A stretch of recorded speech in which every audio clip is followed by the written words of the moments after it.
بسم اللہ الرحمن الرحیم۔ انسان اکثر اوقات جو گناہ سے بچتا ہے نا، اس کے گناہ سے بچنے کی مین وجہ لوگوں سے شرم ہوتا ہے، اور اکثر اوقات یہ جو گناہ سے بچتا ہے تو خدا کے خوف کی وجہ سے گناہ سے نہیں بچتا، بلکہ لوگوں سے شرم کی وجہ سے گناہ سے بچتا ہے۔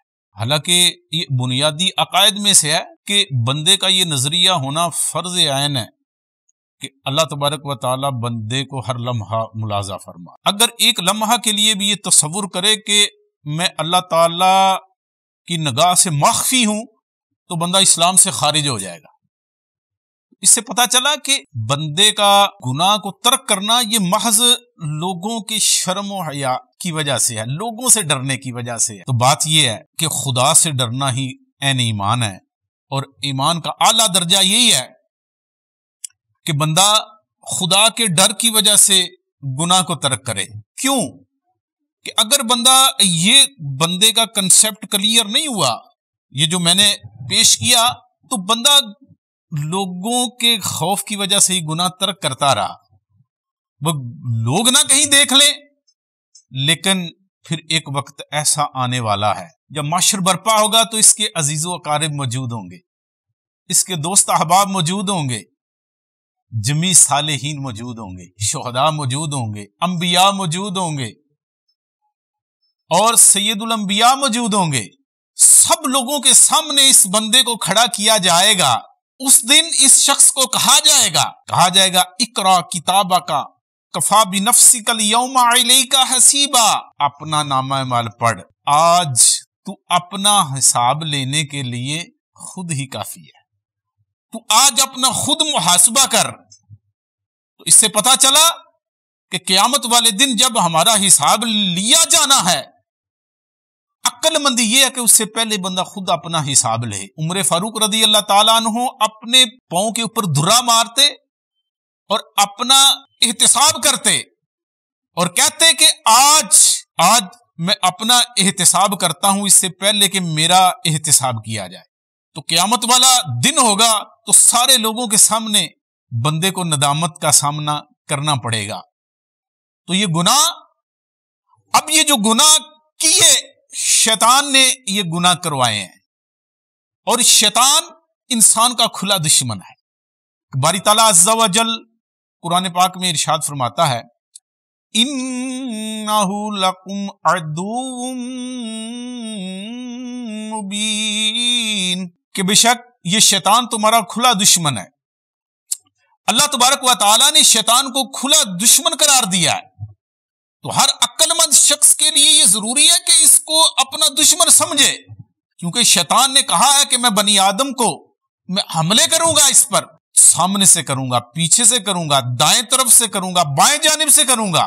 تو پتا چلا کہ جب یہ کھلا دشمن ہے تو اس سے دشمنی رکھنے کا حکم دیا گیا ہے کہ ان سے اپنے بچاؤ کی تدبیر کی جائے۔ کہ دشمن کے سامنے بندے کی پروٹیکشن کا کیا معیار ہونا چاہیے کہ امام غزالی علیہ رحمہ نے ارشاد فرمایا کہ کبھی ایسا نہ ہو کہ تمہارے دشمن کے پاس تو اسلحہ ہو لیکن تمہارے پاس کچھ بھی نہ ہو، تم نہتے ہو، ایسا نہ ہو جائے۔ ایسی کیفیت بن پاتی ہے کب؟ ایسی کیفیت، ایسی صورت اس وقت بنتی ہے کہ جب آج کا نوجوان نیٹ کے سامنے بیٹھتا ہے تو اس وقت اس کی نگاہ عورت کے محاسن پر پڑتی ہے۔ تو وہ روایت کہ آدمی کا عورت کے محاسن کی طرف نگاہ کرنا شیطان کے زہر آلودہ تیروں میں سے تیر ہے۔ تو یہ جب عورت کے محاسن کی طرف اس کا نگاہ پڑی تو شیطان کے زہر آلودہ تیروں میں سے ایک تیر، اب یہ تیر شیطان کے پاس بطور اسلحہ کے آ گیا، اس نے اپنے دشمن کو گھائل کر لیا۔ اب جب یہ تیر لگ گیا بندے کو، جب اس نے بدنگاہی کر دی تو شیطان کا زہر آلودہ تیر سے وہ بندہ گھائل ہو گیا۔ اب ایسی چیز ہوتی ہے کہ بندے کی عقل مغلوب ہو جاتی ہے، اب بندہ شیطان کے اس وار سے خود کو بچا نہیں پاتا، اب بندہ گھائل ہو کے رہ جاتا ہے۔